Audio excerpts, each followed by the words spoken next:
Tamil news நண்பர்களுக்கு வணக்கம். வீடியோக்குள்ள போறதுக்கு முன்னாடி சேனலை மறக்காம சப்ஸ்கிரைப் பண்ணிருங்க. இந்த வீடியோவை லைக் பண்ணிட்டு உங்கள் கருத்துக்களை மறக்காம கமெண்ட் செக்ஷன்ல பதிவிட்டுருங்க. அமெரிக்காவுல பதிவு செய்யப்பட்ட அதானி கிரீன் எனர்ஜி நிறுவனம் இந்தியாவுல நாங்க ஒரு சோலார் ப்ராஜெக்ட் பண்ண போறோம். அது 2 பில்லியன் கிட்டத்தட்ட 17,000 கோடி ரூபாய் மதிப்புள்ள ப்ராஜெக்ட். 20 வருஷத்துக்கு உட்பட்ட ப்ராஜெக்ட். அதுக்குள்ள நம்ம அவ்வளவு பெரிய தொகையை இது பண்ணிடலாம் அப்படின்னு சொல்லிட்டு அமெரிக்க முதலீட்டாளர்களை ஏமாத்தி 2000 கோடிக்கு மேல 250 மில்லியன் டாலரை அதானி நிறுவனம் வசூல் செய்திருக்கிறது. நிதியை திரட்டி இருக்கிறாங்க. அது ஒரு இல்லீகல் ஆக்டிவிட்டிக்காக. எதற்காகனா இந்தியாவுல கவர்மெண்ட் அஃபீஷியலுக்கு லஞ்சம் கொடுப்பதற்காக 2026 கோடி ரூபாவை வசூல் பண்ணியிருக்கிறாங்க அப்படிங்கிறது தான் குற்றச்சாட்டு. ஸோ இப்போ இந்த குற்றச்சாட்டினுடைய அடிப்படையில் அமெரிக்காவில் இருக்கக்கூடிய நீதிமன்றமும் அப்புறம் ஸ்டாக் எக்ஸ்சேஞ்ச் அண்ட் கமிஷனுடைய அந்த போர்டு இருக்கும் இல்லையா, நம்ம ஊரில் எப்படி செபி இருக்கிறதோ அது மாதிரி அங்கே உள்ள stock exchange securities and exchange commission ரெண்டு பேரும் சேர்ந்து தான் அந்த இதை பிடிவாரண்ட்டை பிறப்பிச்சிருக்கிறாங்க. ஸோ அமெரிக்க நீதிமன்ற வழக்குகள், அந்த வழக்காடு முறைகள், அந்த நடைமுறையெல்லாம் எப்படின்னு பார்த்தீங்கன்னா, குற்றம் சா குற்ற அதாவது பிடிவாரண்ட் பிறப்பிக்கிற அளவுக்கு அவர்களுக்கிட்ட ஆதாரங்கள் இருந்தா மட்டும்தான் அந்த லெவலுக்கு மூவ் பண்ணி போவாங்க. இல்லன்னா அந்த இடத்துக்கு நகரவே மாட்டாங்க. இல்லன்னா டிஃபமேஷன் கேஸ் பாதிக்கப்பட்ட நபர் குற்றம் சாட்டப்பட்ட நபர் போடுவார் அப்படிங்கிறதுக்காக பல விஷயங்கள்ல போதிய ஆதாரம் இருந்தா மட்டும்தான் இது கேஸாவே பதிவு செய்யப்படும். அந்த பதிவு செய்யப்பட்ட கேஸ் சம்மந்தப்பட்ட நபரை கைது செய்வதற்கான வழிகள் வரைக்கும் கொண்டு போவாங்க அப்படின்னு சொல்லப்படுது. ஸோ இதுல அதானி மட்டும் இல்ல, கிட்டத்தட்ட 6 நபர்கள் சம்மந்தப்பட்டிருக்கிறாங்க. ஸோ இப்போ டைரக்ட்டா இந்தியாவுல இருந்து ஒரு நிறுவனம் அமெரிக்காவுக்கு போகுது. அப்போ இது எல்லாமே செபியினுடைய கட்டுப்பாட்டுல இருந்து தானே போயிருக்கணும். விவரங்கள் அனைத்தும் செபிக்கு கொடுக்கப்பட்டிருக்கணும் இல்லையா? அதனால மாதவி பூச்சும் இதுல சம்பந்தப்பட்டிருக்கிறாங்க. மாதவி பூச்சையும் அதானியையும் உடனடியாக கைது செய்யணும் அப்படிங்கிறது தான் ராகுல் காந்தி அவர்களுடைய கோரிக்கையாக இருக்கிறது. கடந்த வருடம் பார்த்தீங்கன்னா 2022, 23 காலகட்டத்தில் மிகப்பெரிய அளவுல ஒரு குற்றச்சாட்டு ஹிண்டன்பர்க் அறிக்கை முன் வச்சாங்க. அதன் அடிப்படையில் மிகப்பெரிய ரெவலேஷன்ஸ் வந்துச்சு. என்ன அப்படின்னா, அதானி நிறுவனங்கள் ஷெல் நிறுவனங்களை பயன்படுத்தி அவர்களுடைய நிறுவனத்தில் முதலீடு செய்ய வச்சு அப்படி செயற்கையாக அதானி நிறுவன பங்குகளை உயர்த்தி காட்டுறாங்க. அதன் மூலமாக முதலீட்டாளர்களை ஏமாற்றுகிறார்கள் அப்படிங்கிற குற்றச்சாட்டை வச்சாங்க. அது மட்டும் இல்லை, இந்தோனேசியா போன்ற நாடுகள்ல இருந்து கம்மியான விலைக்கு தரமற்ற நிலக்கரியை வாங்கி அதில் இடையில இருக்கக்கூடிய இடைத்தரகர்கள் அந்த இதை அதிகமான விலைக்கு காட்டி ரொம்ப டிலே பண்ணி இந்திய மண்ணுக்கு வர்றதற்குள்ளாக டபுள் த மடங்கு அந்த நிலக்கரியினுடைய விலையை அதானி நிறுவனம் இந்தியாவில் இருக்கக்கூடிய மாநிலங்களில் மின் உற்பத்தி நிலையங்கள் இருக்கு இல்லையா, இப்போ தமிழ்நாட்டில் கூட பார்த்தீங்கன்னா டிஎம்கே கவர்மெண்ட் வந்த கொஞ்ச நாள்ல பார்த்தீங்கன்னா அதிகமான விலைக்கு முன்னாடி இருந்த அதிமுக அமைச்சர்கள் நிலக்கரியை கொள்முதல் பண்ணியிருக்கிறாங்க அப்படின்னு சொல்லிட்டு செந்தில் பாலாஜி ஒரு குற்றச்சாட்டு வச்சாரு. அந்த கான்ட்ராக்ட் எல்லாம் நாங்கள் நிறுத்திட்டு நாங்கள் புதுசாக வாங்க போகிறோம் அப்படின்னு சொல்லிட்டு நம்ம நெய்வேலி இதுலேயே நாங்கள் வாங்க போகிறோம் அப்படிங்கிற மாதிரி செந்தில் பாலாஜி சொன்னார். அடுத்த சில மாதங்கள்லேயே செந்தில் பாலாஜி அரெஸ்ட் பண்ணப்பட்டு அமலாக்கத்துறையால் கைது பண்ணப்பட்டு உள்ளே போனார்.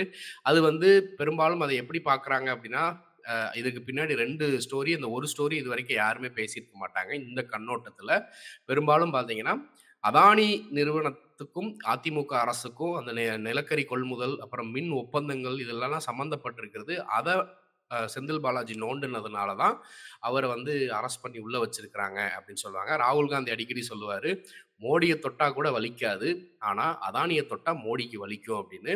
ஸோ கிட்டத்தட்ட மோடியினுடைய ஆன்மா அதானி கரத்துல தான் இருக்கு. அதனால அதானியை தொட்டா மோடிக்கு பயங்கரமா வலிக்கும். ஸோ அதனால தான் நாடாளுமன்றத்திற்குள்ளாக மோடியையும் அதானியும் சம்பந்தப்படுத்தி கேள்வி கேட்கிறப்ப அதுக்கு சபாநாயகர் அலோவ் பண்ணாம சம்பந்தமில்லாத கேஸ், கிட்டத்தட்ட ஒரு உப்புக்கு சப்பு கேஸ்ல ராகுல் காந்திக்கு கரெக்டா 2 வருஷத்துக்கு மேல தண்டனையை கொடுத்து கிட்டத்தட்ட ஒரு 6-7 மாசங்கள் அவரை நாடாளுமன்றத்துக்குள்ள வரவிடாம பண்ணாங்க அப்படிங்கிறத நம்ம பார்த்துருக்கிறோம். அப்புறம் நீதிமன்றத்துக்கு போய் அவர் வெற்றி பெற்று திரும்பவும் எம்பியாக தொடர்ந்தாரு. ஆனா இன்னைக்கு கேமே வேற. அன்றைக்கு எதிர்க்கட்சிகள் வலிமையாக கிடையாது. எதிர்க்கட்சி தலைவர் அப்படிங்கிற ஒருத்தர் ஒரு ஃபுல் பவரோட இல்ல. ஆனா இன்று ராகுல் காந்தி எதிர்க்கட்சி தலைவராக இருக்கிறார். இந்தியா கூட்டணி அப்படிங்கிறது ஒண்ணு இருக்கிறது. இத தாண்டி பிஜேபிக்கு மைனாரிட்டியா தான் இருக்கிறாங்க. அவங்களுக்கு இது கிடையாது. மெஜாரிட்டி அங்க அரசாங்கத்துல கிடையாது அப்படிங்கிறத பார்க்குறோம். ஸோ இந்த நேரத்துல மோடி என்ன செய்ய போகிறார் அப்படிங்கிறது தான் முக்கியமான விஷயம்.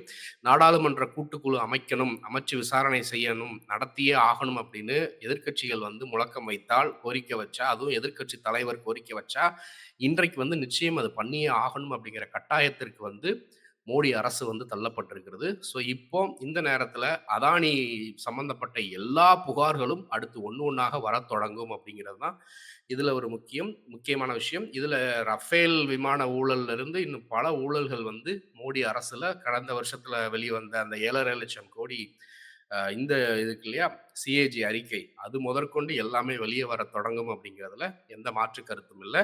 ஸோ இப்போ யூஎஸ்ல security exchange plus department of justice வந்து சேர்ந்து பிடிவாரண்ட் பிறப்பிச்சிருக்கிறாங்க.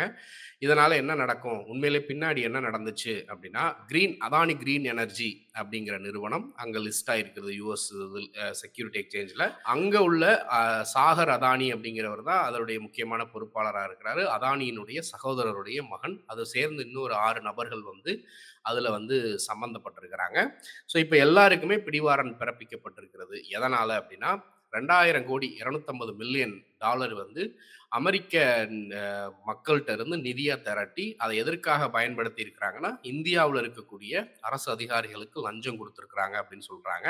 அது குறிப்பிட்டு ஆந்திர பிரதேச கவர்மெண்ட் தான் சொல்றாங்க. அது சொல்லக்கூடிய காலகட்டம் 2019 டு 21 சொல்றாங்க. அப்படின்னா அந்த காலகட்டத்தில் வந்து இவர் தான் ஆட்சியில் இருந்தார், ஜெகன்மோகன் ரெட்டி. அப்போ அவர் தான் அவருக்கு கீழே இருக்கிறவங்க தான் அந்த லஞ்ச பணத்தை வாங்கியிருக்கிறாங்களா அப்படின்னு ஆந்திர மாநிலத்தில் ஒரு பூகம்பமே இப்போ வெடிச்சுக்கிட்டு இருக்கிறது. ஸோ அப்போ உண்மையாகவே இவர் அரசு அதிகாரிகளுக்கு லஞ்சம் கொடுப்பதற்காக இந்த பணத்தை திரட்டினாரா, இல்லை அந்த நிதியை திரட்டி வேற வழிகளுக்கு பயன்படுத்தினாரா அப்படிங்கிறதா இந்த வழக்கினுடைய சாராம்சமாக இருக்கிறது.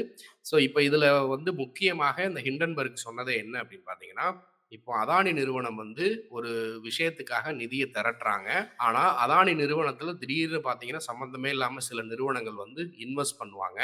அது ஒண்ணு இருக்கும். இப்ப நிலக்கரி கொள்முதலே பார்த்தீங்கன்னா, இந்தோனேஷியாவுல இருந்து அதானி நிறுவனம் நிலக்கரியை கொள்முதல் பண்ணும். அது டைரக்ட்டா அவங்க கிட்ட இருந்து பண்ணாம, கவர்ன்மெண்ட் இதுலருந்து பண்ணாம, இந்தோனேஷியன் கவர்ன்மெண்ட்ல பண்ணாம, அங்க வந்து இடைத்தரகர் ஒருத்தர் அத வாங்குவாரு.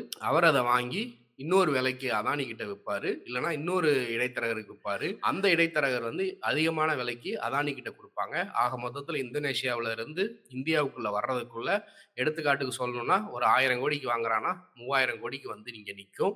ஸோ இந்த 3000 கோடி யார்கிட்ட விப்பாரு அதானின்னு பார்த்தீங்கன்னா, இந்தியாவுக்குள்ள வந்து எந்தெந்த மாநிலங்களில் எல்லாம் அதானி நிறுவனத்தோடு அந்த மாநில அரசுகள் மின் உற்பத்திக்காக, நிலக்கரி கொள்முதலுக்காக வந்து ஒப்பந்தம் பண்ணியிருக்கிறாங்களோ, அவங்களுக்கு அது போய் சேரும்.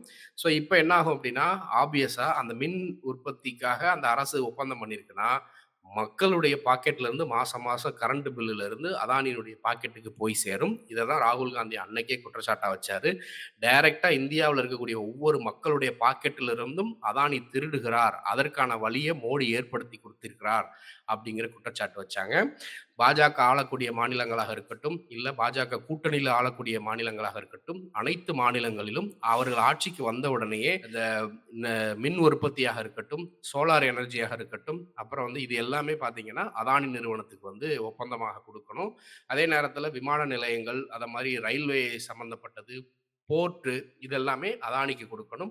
டெக்னாலஜி, கம்யூனிகேஷன், ரீட்டெயில் இதெல்லாம் சம்மந்தப்பட்டதெல்லாம் அம்பானிக்கு கொடுக்கப்பட வேண்டும். இதெல்லாம் வந்து எழுதப்படாத ஒரு விதியாக மோடி அரசாங்கத்தில இது இருந்திருக்கிறது.